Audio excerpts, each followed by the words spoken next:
Wall Street Memes Casino, I'm fine. and Sportsbook. This is KUGAN CASSIUS for IFL TV with the Wayne here for Bazi Aziz live on Sky Sports tomorrow night. I'm joined by Dean Whyte. It's been a minute. Your hair looks nice, by the way. Thanks very much. That's been a minute as well. Hey, I had a haircut for about 6 weeks. As I was coming to the boxing tomorrow, I thought I'd get myself a nice little trim, make myself feel good, look good, you know what I mean? But yeah, it's been a while, many factors. But yeah, I'm here anyway, all is good.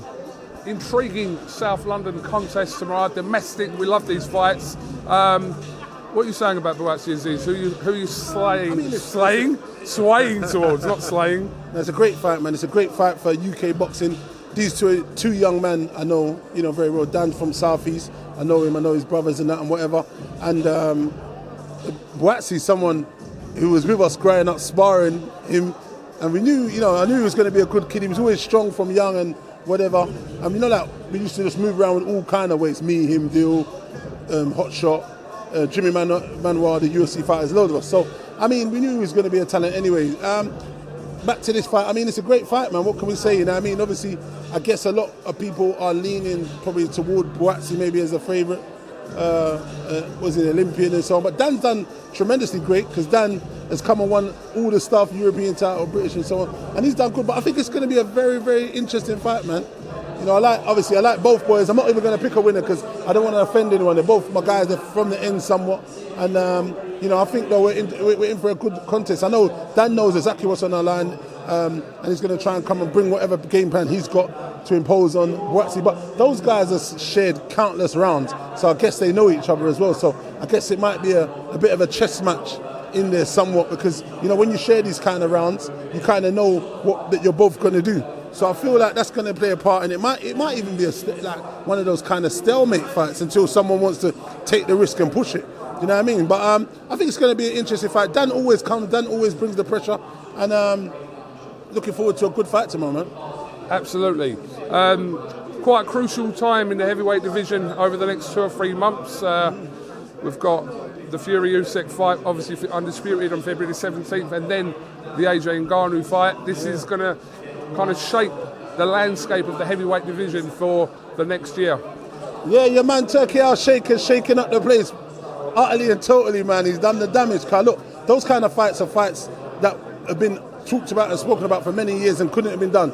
But, Turkey Al-Sheikh's got the bag, he's got the money, and he's not fucking around. He's getting business done. He's standing on business. You get what I'm trying to say? So this guy is getting, it's like somewhat of a tournament, getting these guys to fight each other until it comes to, one man, one face, and one belt holder. And I think he's going in that direction. Obviously, with the winner of that and the winner of Usyk, Fury, and the winner of Anthony Joshua and Ngannou, then obviously we'll fight for the undisputed. But it's not bad. As a boxing fan, I guess these are the fights you want to see. So, they're not no foregone conclusion in none of those fights. What do you think about that AJ and Ngannou fight? Obviously, we know why Ngannou's got the fight with AJ after his performance against Tyson Fury, but is there interest in that? There is some interest in that, isn't there, to see how Joshua deals with him, if he deals with him. Is he going to better the win that Fury had over him, which some people see as controversial, that Fury win over Ngannou. So I think that's what's given that spark maybe to see. But you know what we've got to bear in mind, styles makes fights. Even some people now trying to downplay it and say Tyson Fury probably took him lightly and didn't this and didn't that. But AJ's style is a bit more upright boxing. He's got a good jab and he throws a good a 1-2, the right hand down the pipe. So it's definitely going to be interesting in terms of when you watch it to see the outcome, because it's a gauge. Because everyone AJ has fought, he's actually done a number on than what Tyson Fury's fought. But then at the same time, when we look at it, there's obviously been quite a lot of time in between those fights, so we can't gauge the Otto Wallin fight because there was many years in the gap, and people grow old, over time, and ages himself out. So I'm not sure, but it's going to be a great fight nevertheless, whatever we look. But Ngannou, as he showed, he's fit, can do the rounds, tough as shit, got a chin. That guy's got a fucking big old meathead. His legs are huge. Bro, did you see his head next to AJ's head on the thing? I don't know if AJ's going to knock this guy out, I don't see. Hold on, David, come here. Let's bring in David Ganser. David, man. Whoa. No beef here. The treadmill the other day. No. It's my guy. No, we was training the other day. We was in the gym. We did was it the I think we did the stair climber. Yeah, we did the stair climber, the cross trainer. Yeah, we done about what 45 minutes cardio the other day. We had a good little workout. We need to revisit that in a couple of days, man. Come on. I'll just bring up a comment that Dean just said there. He's not sure that AJ can knock Ngannou out. That's what you said, yeah? Yep. That head, that big old. What do you think head, about he's that? tough, man. Look at his big old meat head. No, he is though. He's got, brother, his legs are fucking huge. And he's got a big old neck and a head. So what I'm thinking, you see this guy, what we got to bear in mind, this guy's a UFC fighter. He's fighting 4-ounce gloves usually, yeah? They're used to, I think he spars in 10s and 12s. A lot of kickboxers sparring lower level gloves. So I think in terms of taking punch absorption, him taking the shot, I think, look, AJ hitting him straight down the pipe is different because if he hits someone sharp enough, clean, down the pipe with the right hand, it could be good. But I'm just thinking, I think this man's smart enough to step off and he's tough enough to go through the rounds. We can't judge it from Tyson Fury. He's not been the biggest puncher, but he has stopped a lot of people later on in his career. But I just think Ngannou is going to be strong, durable. I think AJ wins, but I think it's styles make fights. That's why I think the clash is different, but I don't think he knocks him out.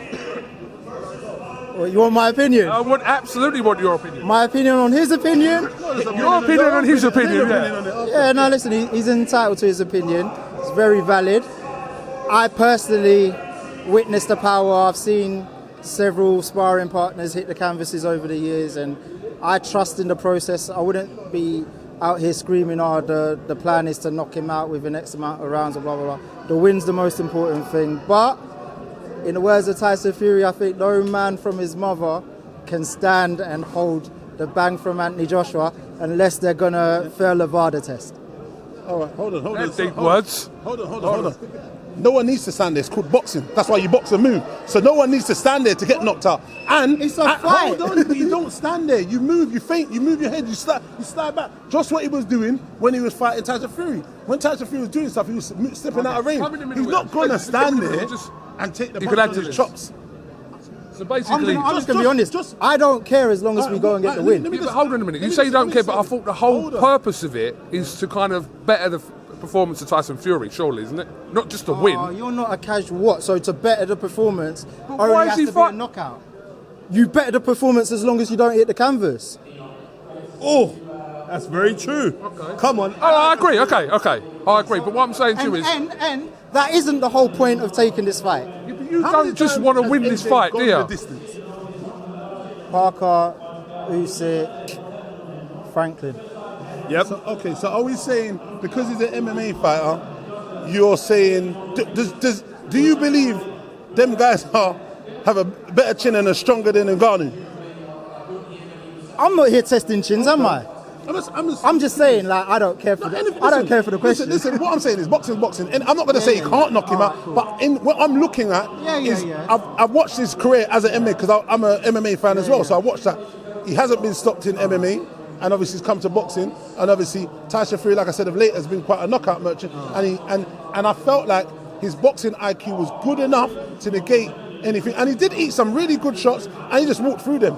I think AJ boxing style is totally different. He's upright, how he throws his 1-2 is good. So when you throw a good 1-2, that could do some damage, and if you don't see it, you get hurt. But what I'm saying is, I feel like Ngannou is an elite fighter because of being an elite champion in MMA. It's totally different. I'm with you on that. But I'm just saying, I don't think there's a knockout. We'll get Spencer on the question, but look, if he's, let's say, Team Dillian, if you flip that question the other way and Dill's about to fight Ngannou, and do you think he's going to stand here and say, I don't think Dill knocks him out, but... You're not saying that. I'm saying I don't think he would knock him out. That's my opinion, though. Okay. I'm just saying. Why though?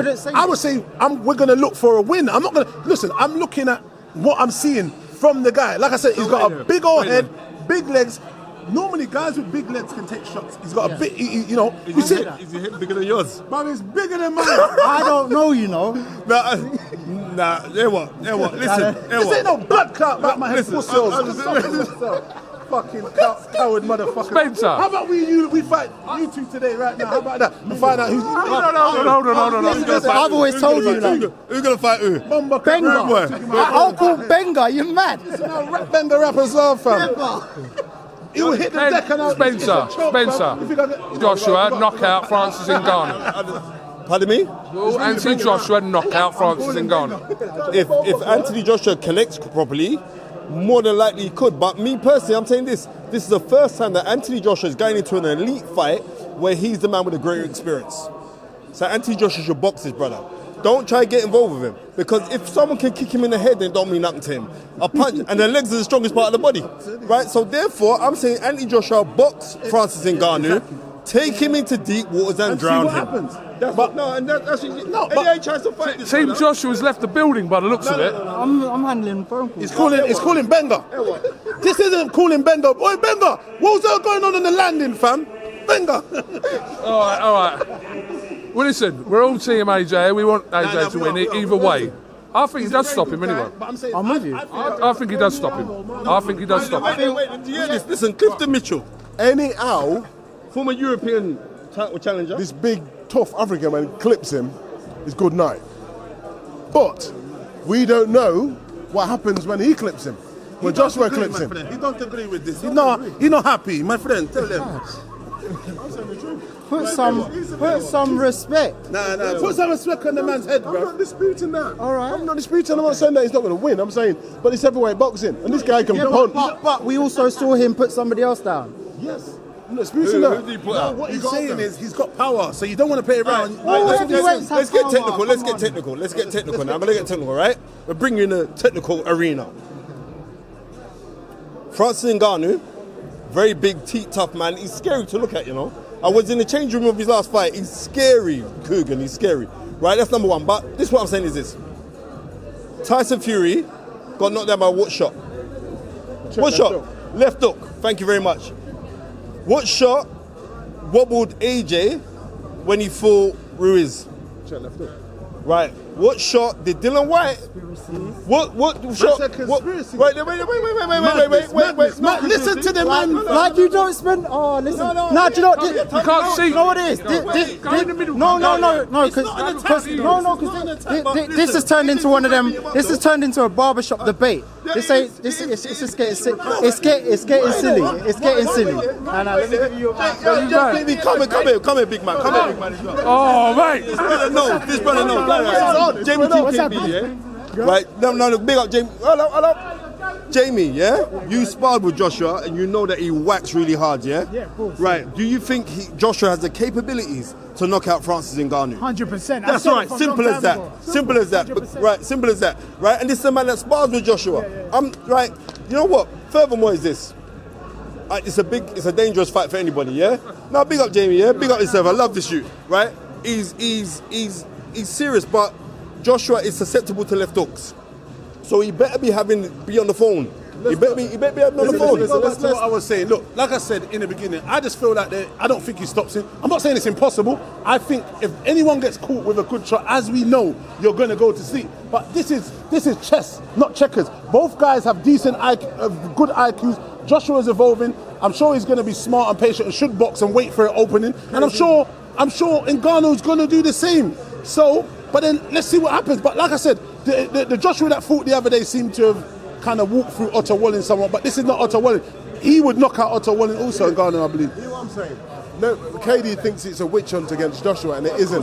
And it's not. That's his man. We're just saying it how we see it. That's all it is. I saw KD in a movie the other day, you know? Yeah, the creator. Did you watch it? KD, that's KD. All right, guys. No, funny games aside, let me tell you this. On the reals, this fight could be a grotesque mixed match in the favour of Anthony Joshua, simply because he's far more experienced and he can box. Because I went back and watched the Tyson Fury fight, and Ngannou still needs things to brush up on, but he's still an elite for the simple fact that you ain't meant to go into boxing and fight the heavyweight champion of the world and do that. Yeah. But you know what? I like Francis Ngannou, but on this one I got to say ban him.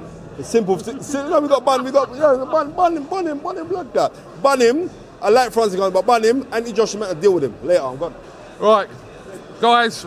This is your interview, by the way. I know I've been, rushed by by the saboteurs, and now they've run off. But look, back to what we were saying. I believe Joshua is more experienced, and I think he's obviously seemed to thrive now being with Ben Davison and looking like he's loving boxing again and going for the knockout. So I feel like we'll see a more sharper, better Joshua, boxing really good. It's a potential to get a knockout. I'm just saying, when I look at Ngannou, with those legs, with that neck, and seeing him taking some decent shots from Tyson Fury, and he ate them. Obviously, Tyson Fury doesn't punch harder than Joshua, but I'm just saying, if he knocks him out, I'm not going to be totally surprised because he's a knockout merchant. But I'm just saying, at this minute, he has gone the distance with Parker. He has gone the distance with Franklin. So I'm saying there's a potential. But look, if he knocks him out, I'm going to be ecstatic because he's a good guy and I'm going to be backing because he's a youth I chat to and whatnot. But there was no witch hunt against him. So I know KD would feel a certain way. But anyway, it's all love. Okay, well listen, just the last one before we let you go. Just a quick update. How's Dillian? He's good. Yeah, I can't say more than that. But We expecting any news soon? I'm sure. Yeah, you just wait. I'm sure you'll hear something from him and his team shortly. You know what I mean? Yeah. Listen, Thank you very much. 2 weeks, February the 16th, we've got the IBO Youth World Title at Tolworth. Alfie Clegg is going to be fighting for that at Tolworth. So lock in, tune in, come down, get your tickets. It's going to be a great night of boxing. Dean, thank you very much. God bless. Thank you. Wall Street Memes Casino I'm fine. and Sportsbook.